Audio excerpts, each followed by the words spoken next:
Just going to give her a moment. Here we go. Let's see if this works. I have faith. I have faith in this.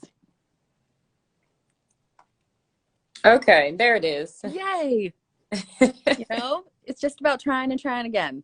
I had to turn my phone off and turn it back on. It was just like it was stuck, like it was frozen on there. It is okay. I did a Insta Live a few weeks ago and my phone overheated and it just completely shut down in the middle. I was like, that had never happened to me before. So technology in this time. I know. It is interesting. Well, thank you for taking the time to join us and tell us a little about yourself and everything. I appreciate that you were willing to hold some space for us at the National Action Committee. Thank you for having me. Yes. It's interesting times, and so just trying to connect with voters in any way that we possibly can. So yeah, it's definitely interesting times. Well, we are very, very excited about your candidacy. Well, thank you. When we found out you were running, we loved your platform. But if you want to share maybe a little bit about why you're running and a little of your background for some of our members that might not know as much about you. Okay, so hey everyone, thank you for joining in and being with us here today. My name is Keeda Haynes and I am running for Congress here in Nashville, Tennessee in the 5th District. I am running against Jim Cooper, who is a longtime incumbent. He has been in Congress for 30 years and has actually been in this seat since 2003. I am a former public defender. I'm currently I'm a senior legal advisor at Free Hearts, which is a nonprofit that is run by women that have been formerly incarcerated, and we do advocacy work in the community around social justice, racial justice, and we also advocate for women that are still incarcerated and for family and friends who have loved ones that are incarcerated.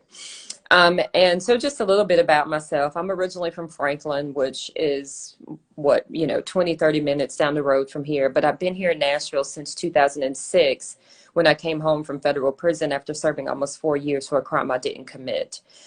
So I worked as a legal secretary. I put myself through law school and passed the bar. And once I graduated law school, was sworn in as an attorney almost 6 years to the day from when I had come home. And I started working as a public defender representing people who cannot afford to pay for their own attorneys. And it was there at the public defender's office and doing a bunch of other community work that I just realized that a lot of us in this district feel locked out and left behind, and that there's so many issues that we're facing and we don't have somebody in Washington that's advocating for us on our behalf. And and I can personally speak to that in action because I wrote Jim Cooper a letter back in 2016, just telling him who I was, what I had been through, and working at the public defender's office, told him various different things about the criminal justice system, and volunteered to work with him and other members in Congress, around criminal justice reform. We met for about 15 minutes and I never heard from him again. And so, I can speak to the inaction of, our current representative. And then I've heard so many other stories since I've been in this race of other people who, have contacted him and, have not heard anything back, and just feel like that our voices are not being amplified and we don't have a seat at the table. And, none of us can deny right now in this country where we're at, there's a shift that's happening all over this country and even in our community, and we're all calling for change. And, he's, some people said that he's a nice man. There are a lot of people that respect him, but even with him being nice and as respected as he may be, he's not the voice to lead us, into this next phase, and to really allow our community and our district and our country to really experience the justice and healing that we're all calling for. So I think it's time for change here in this district. I think that I am the change that we're all calling for. And this has been exciting and challenging all at the same time, first with the tornadoes and now with COVID. But it's been really good. It's just really been good just to see the energy from everybody else and for everybody to really recognize that it's time for change here in this district. And the support has been, wonderful. And I appreciate it all, and I don't take any of it for granted because like I tell people, when I win, we win. This is not about, me. This is not about, elevating my name or doing any about that. This is about each and every single one of us. This is literally about all of us having a seat at the table, all of us having our voices amplified, because for so long they haven't been. And this is a collaboration. I will make sure that people know what is going on in Congress and that people really have a say as to, how we're going to legislate. Because like I said, this is going to be a collaboration. I really appreciate that. And personally, I have very similar views to Cooper. I just think it is a time that we are awakening, and awakenings need new leadership. And it's time for a new voice. And Right. what worked before, I don't feel will work as we go into this next path for Right. our country and for our state and for Tennessee, Nashville. I just Right. think that it's a different time. It is. I also wanted to say that I appreciate where you have come from and what you have fought against to be here today. A lot of people wouldn't have gone to law school and chosen the path you have chosen. And I applaud you and I admire it. Thank you. So we do have a few questions from some members that I would love to ask you and get your opinion on. They're from a few different topics, if that's okay. That's okay. The first question is about the healthcare that's going on right now. And somebody asked, with millions of people losing their jobs and getting kicked off of their health insurance during this pandemic, what do you think the fastest way to get every American covered is? Do you think we have time to pass a Medicare for all bill, or do we need something that will supplement with an interim plan to fix the crisis now? Well, I mean, and that's a good question. And, healthcare, was a crisis before COVID, and it's been exacerbated now. And, what I would have liked to have seen done was that, Jim Cooper to sign on to Medicare for all in Congress, and to really use his voice and his seniority in order to try to get it passed, to recognize that even before now, Tennessee, had so many people that were, uninsured here. And, and so, he had signed on to it before when it didn't have a chance of becoming law. And now that it does have a chance, he hasn't signed back onto it. And so, I would have liked to have seen that done, and that maybe would have alleviated some of the problems that we have here now, because like your health insurance would not have been tied to your employment, and everyone would have been able to have, not just basic health insurance, but we could have made sure that everyone had quality, equitable health care, regardless income. It would not have been tied to jobs, regardless of zip codes, regardless of pre-existing conditions and all of those things. And and so now we find ourselves like trying to figure out what we do, and we're in the midst of a pandemic now. And I mean, in Congress, I will definitely sign on to Medicare for all, because I think that's the best way that we're going to make sure that everybody does have quality, equitable health care insurance. In the meantime, we can be asking Governor Lee to expand Medicaid, because he did, and we were one of the states that didn't expand Medicaid, and so we have people that are uninsured because of that. And so, those are two options. Of course, expanding Medicaid, that's something that can be done on the state level. And then advocating, for Medicare for all is something that we can do on the federal level. And it's something that I plan on doing, because none of us should be worried about our health insurance while we're also worrying about whether we're going to have a job, and, how we're going to pay our bills, and whether we're going to be able to afford rent, and, and other utilities and student loans and everything. And the last thing that we want to have to worry about is if we have adequate health care. Especially with our numbers just continuing to rise here.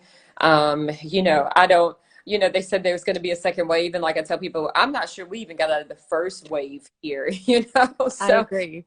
And I mean, and there are people that, that are dying, because they don't have health care. Just a couple of weeks ago, Darius Settles, he passed away, 30-year-old Black man, because he didn't have health insurance and didn't go to the hospital when he was first experiencing COVID symptoms. You know, he had his whole life ahead of him, and, you know, and here we are. And so, you know, I mean, like, you know, the healthcare thing, you know, you'll get some people that will say, you know, oh, well, we should do this and we should do that. And, you know, we definitely got to come up with a solution.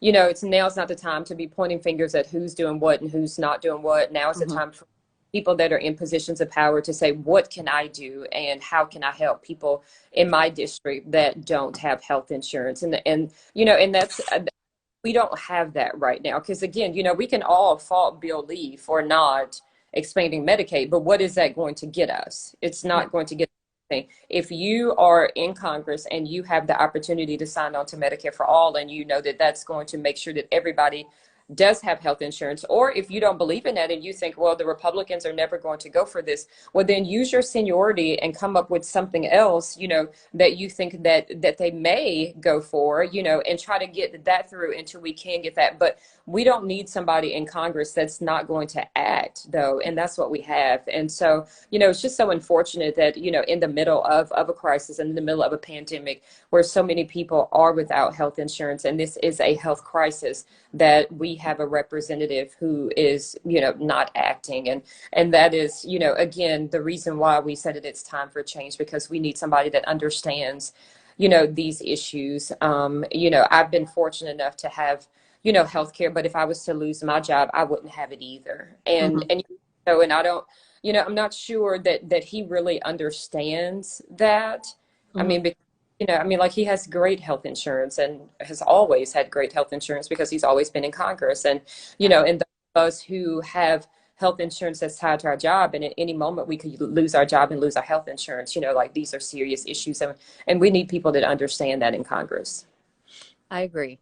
And when you lose your job, you also, even if you have the opportunity to get on Cobra is so unaffordable that if you lost your job, most people aren't going to be able to choose between, if they have to choose between that and food or that and rent, they're going to make sure there's a roof over their heads. Over the health. Oh, Cobra is so expensive, because when I left my job at the public defender's office and I started working at Free Hearts, you know, they give you the option, Cobra, you know, to kind of be that gap insurance until your other insurance starts. And mine started immediately, but I was just looking over the paperwork for this, and I'm just like, this is so expensive. Like, I mean, like, if you lost your job and you were getting unemployment, there's no way that you would ever be able to pay for that Cobra insurance with employment. Oh man, like, yeah, that's so expensive. That's so expensive. My next question is from our songwriting community here in Nashville, Tennessee. Many of your voters in Nashville work in the music industry. Given that songwriters' income streams are highly regulated and constantly under assault, as we've seen in Spotify and Google's appeal of higher streaming royalty rates, will you agree to protect the American songwriter from extinction in the face of powerful coalitions of tech and broadcasters?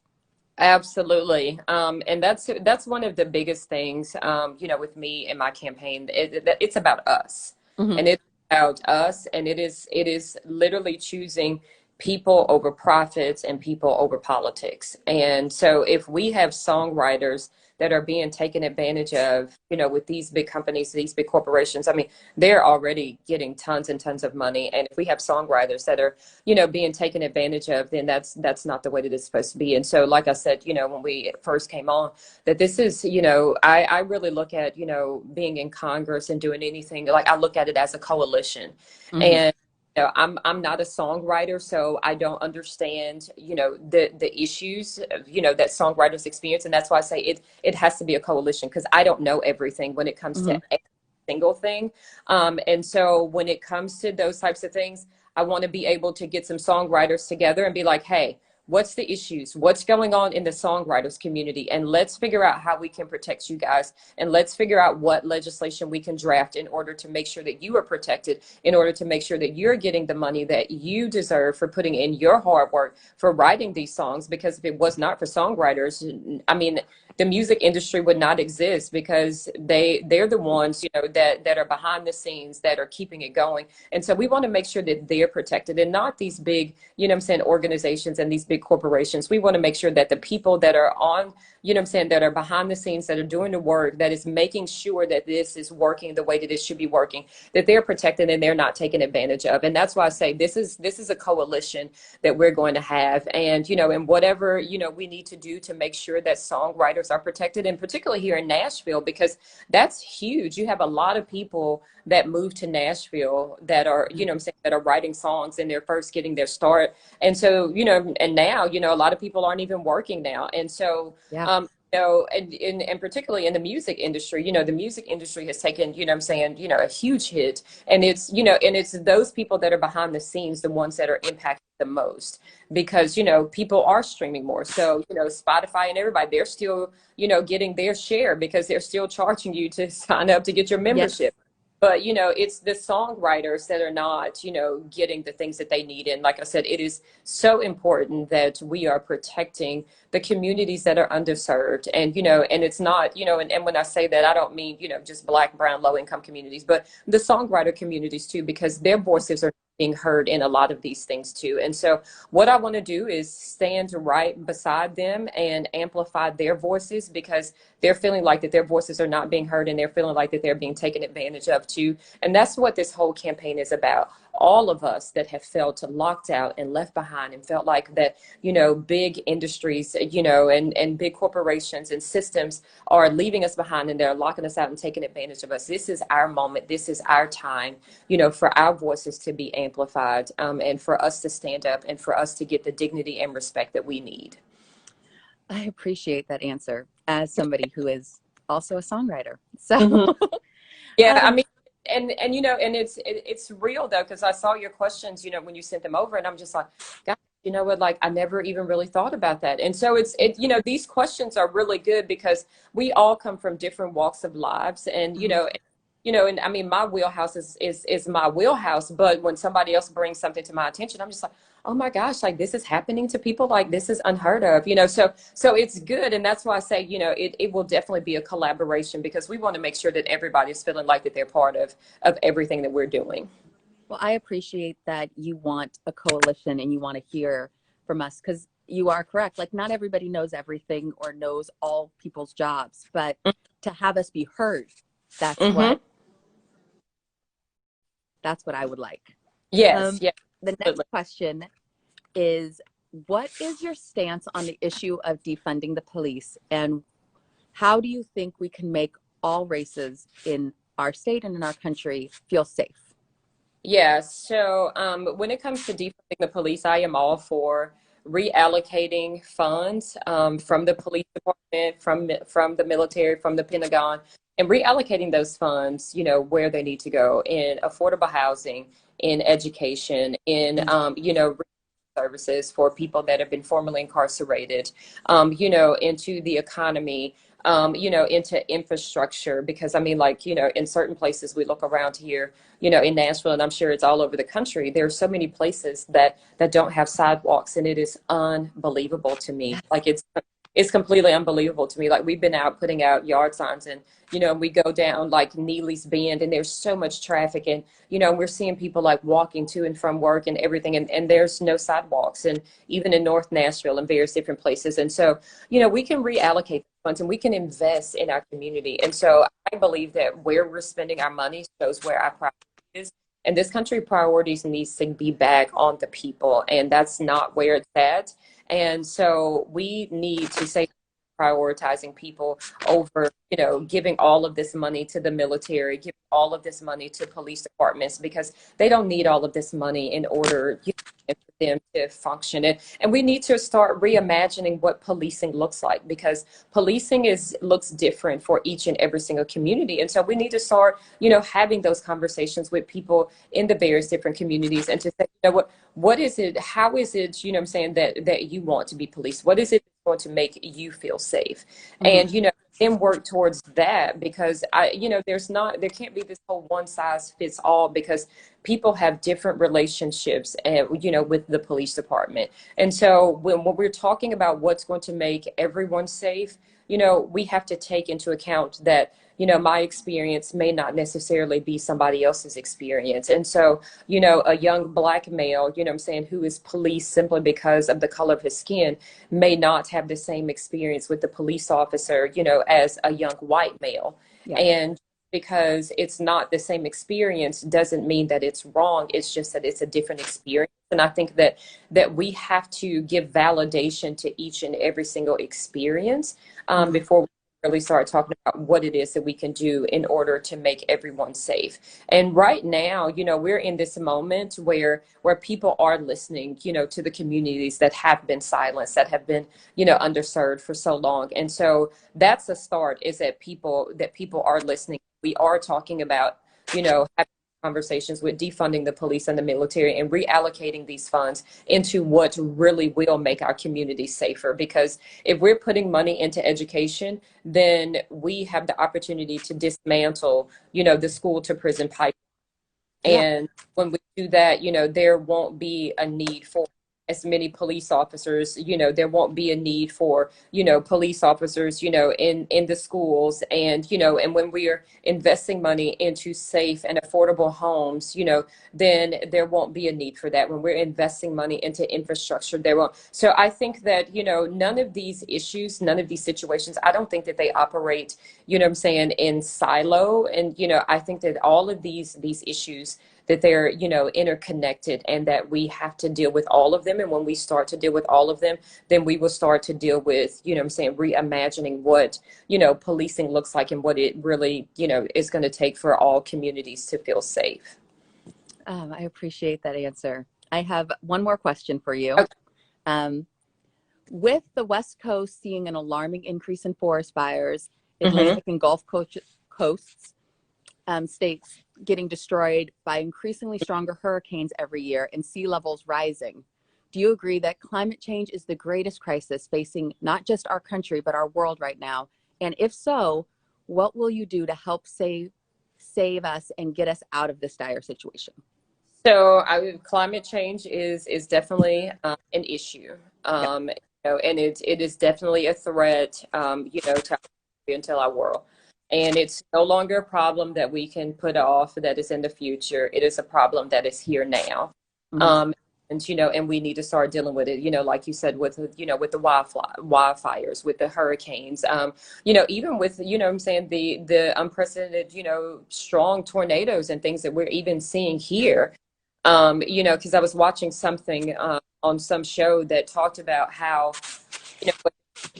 tornado alley was actually shifting, and it was because of climate change. And that's why we have been impacted and had storms, because of climate change, and everything is shifting.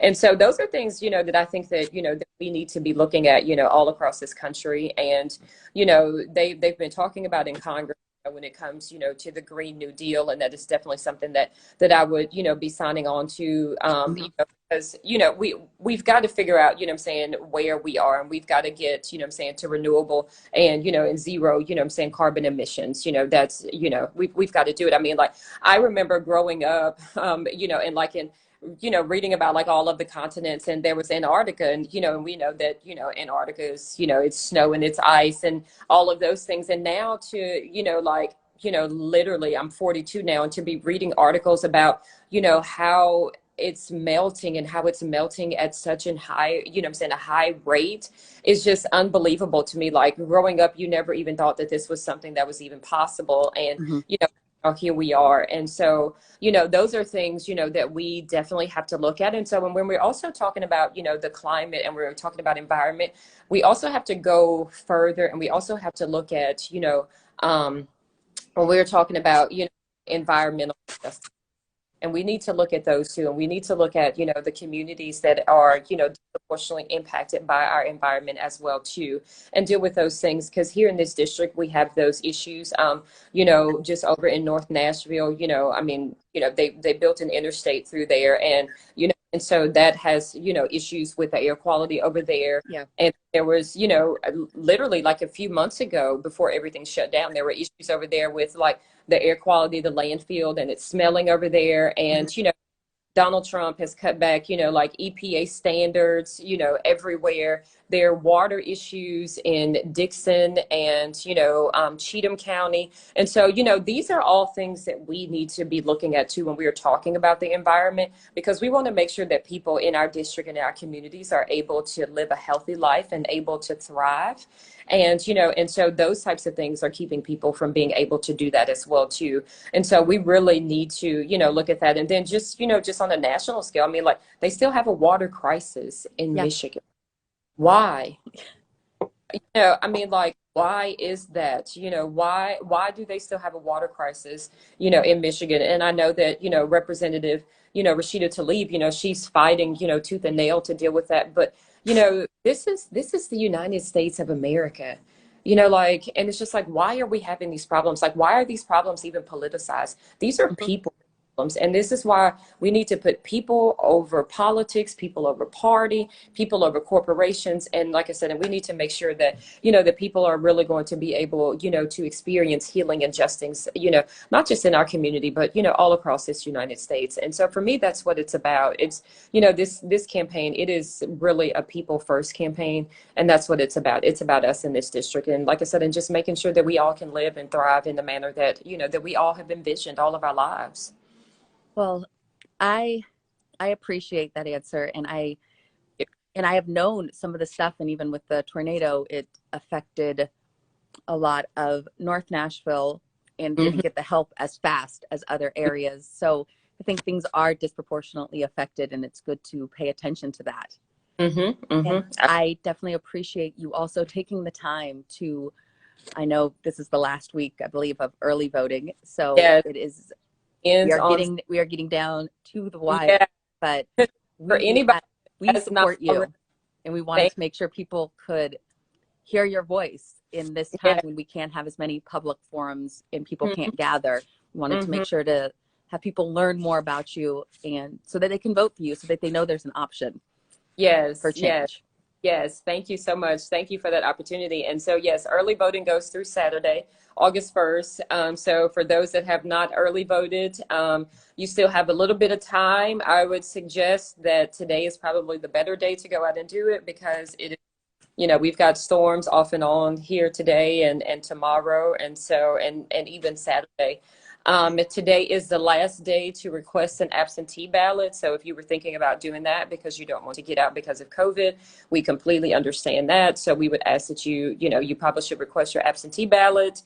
Go ahead and get that knocked out so that you can make sure that you're getting that and get that back in the mail, by Election Day. And of course, Election Day is literally a week from today, literally a week from today. And we have the opportunity to make history here. And I say we because we will all make history together.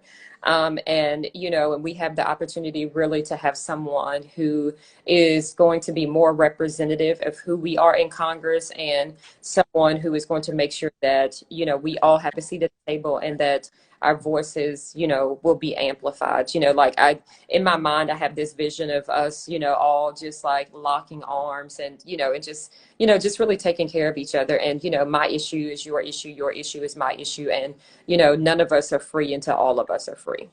I agree. Yeah. Well, thank you. And I hope that in a week we are furthering your campaign. To go all the way. Yes. We can, that Friday we can come back on and, we can have a little victory thing going on. Yes, we can. I would love it.